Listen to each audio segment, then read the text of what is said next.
ಈಗ home minister ಒಂದು reaction ಕೊಟ್ಟಿದ್ದಾರೆ. ಮೊನ್ನೆ ಘಟನೆಗೆ ಸಂಬಂಧಪಟ್ಟಂಗೆ ನೀವು ಹೈಕೋರ್ಟ್ನ ಆದೇಶ ಉಲ್ಲಂಘನೆ ಮಾಡಿದ್ರಿ, ಕಾನೂನು ಕೈಗೆತ್ತಿಕೊಂಡ್ರಿ, ಅದಕ್ಕಾಗಿ ಅನಿವಾರ್ಯವಾಗಿ ನಮ್ಮವರು ಲಾಠಿ ಬೀಸಿದ್ದಾರೆ ಅಂತ ಹೇಳಿದ್ದಾರೆ.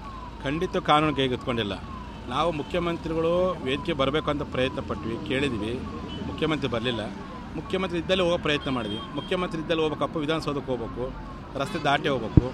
ಆಗ ರಸ್ತೆ ದಾಟುವಂಥ ಸಂದರ್ಭದಲ್ಲಿ ಪೊಲೀಸರವರು ಬಿಂಡ್ರೆಸ್ ಮೇಲೆ, ನಮ್ಮ ಇವ್ರ ಮೇಲೆ, ರೈತರ ಮೇಲೆ, ಸಮಾಜದ ಮೇಲೆ ಕಲ್ಲು ತೂರಾಟ ಮಾಡಿದ್ದಾರೆ, ಲಾಠಿ ಚಾರ್ಜ್ ಮಾಡಿದ್ದಾರೆ. ಇದು ಹೆಂಗೆ ಕಾನೂನು ಉಲ್ಲಂಘನೆ ಆಗುತ್ತೆ? ಅಲ್ಲಿ ಮುಖ್ಯಮಂತ್ರಿ ಬಂದುಬಿಟ್ಟಿದ್ರೆ ಮುದಕ್ಕಿತ್ತ, ಅಥವಾ ಸರ್ಕಾರದ ಸಚಿವರು ಇಲ್ಲ CM ಅವ್ರು ನಮಗೆ ಇನ್ವೈಟ್ ಮಾಡ್ಯಾರೆ, ಸ್ವಾಮೀಜಿ ನೀವು ಬರಬೇಕಂತ ಕರೆಬಿಟ್ಟಿದ್ರೆ ಮಾದೇವಪ್ಪನವ್ರು ಕರ್ಕೊಂಡು ಹೋಗ್ಬಿಡ್ತಿದ್ದು. ನಾವು ಒಬ್ಬರು ಕರೀಲಿಲ್ಲ.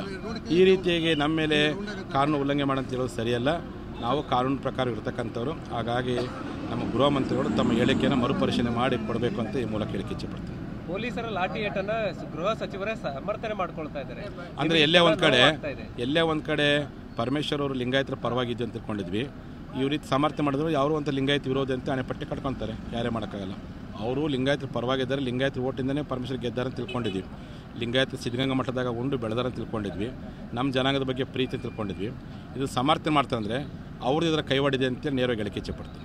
ಇದನ್ನು ತಕ್ಷಣ ನಿಮ್ಮ ಮಾತಿಗೆ ನಿಮ್ಮ ಗಮನಕ್ಕಾದರೂ ತಗೋಬೇಕಿತ್ತು, ಅಥವಾ ನಿಮ್ಮ ಜೊತೆಗೆ ಮಾತಾಡಬೇಕಿತ್ತು. ಒಬ್ಬರು ಗೃಹ ಸಚಿವರಾದರು ಮಾತಾಡಬೇಕಾಗಿತ್ತು. ಈಗ ಬರೀ ಒಂದು ಸೈಡ್ ಪೊಲೀಸರು ಹೇಳಿದ್ದನ್ನು ಕೇಳಿಕೊಂಡು ಅಲ್ಲ, ಇವರು ಗೃಹ ಸಚಿವರಾಗಿ ಒಂದು ಜನಾಂಗದ ಮೇಲೆ ಹಲ್ಲೆ ಮಾಡಿದ್ದನ್ನು ಖಂಡಿಸಬಿಟ್ಟು, ಆ ಘಟನೆಗಳಾಗದ ರೀತಿಯಲ್ಲಿ ನೋಡ್ಕೊಳ್ತೇವೆ ಅನ್ನೋದು ಬಿಟ್ಟು, ಅದನ್ನು ಲಾಠಿಸರು ಲಾಠಿ ಹಿಡ್ ಕೊಟ್ಟಿದ್ದು ಸರಿ ಅಂತ ಪ್ರತಿಪಾದನೆ ಮಾಡ್ತಾರಪ್ಪ ಅಂದರೆ, ಲಿಂಗಾಯತರವ್ರು ಓಟ ಕಿತ್ಕೊ ಇವತ್ತು ಅವ್ರಿಗೆ ಒಂದು ಪಶ್ಚಾತ್ತಾಪ ಅನುಭವಿಸಬೇಕಾಗುತ್ತೆ. ಇವತ್ತು ಲಿಂಗಾಯತರು ನಿಮಗೆ ಓಟ ಕಿತ್ಕೆ ಲಾಠಿ ಹಿಡ್ ಕೊಟ್ಟಿರಿ, 2028ಕ್ಕೆ ಅದೇ ನಿಮ್ಮ ಕೋರ್ಟ್ಗೆ ಲಿಂಗಾಯತರು ಓಟಿನ ಏಟನ್ನು ಕೊಡ್ತಾರೆ ಅಂತೇಳಿ ಎಚ್ಚರಿಕೆ ಕೊಡೋಕ್ಕೆ ಇಚ್ಛೆ.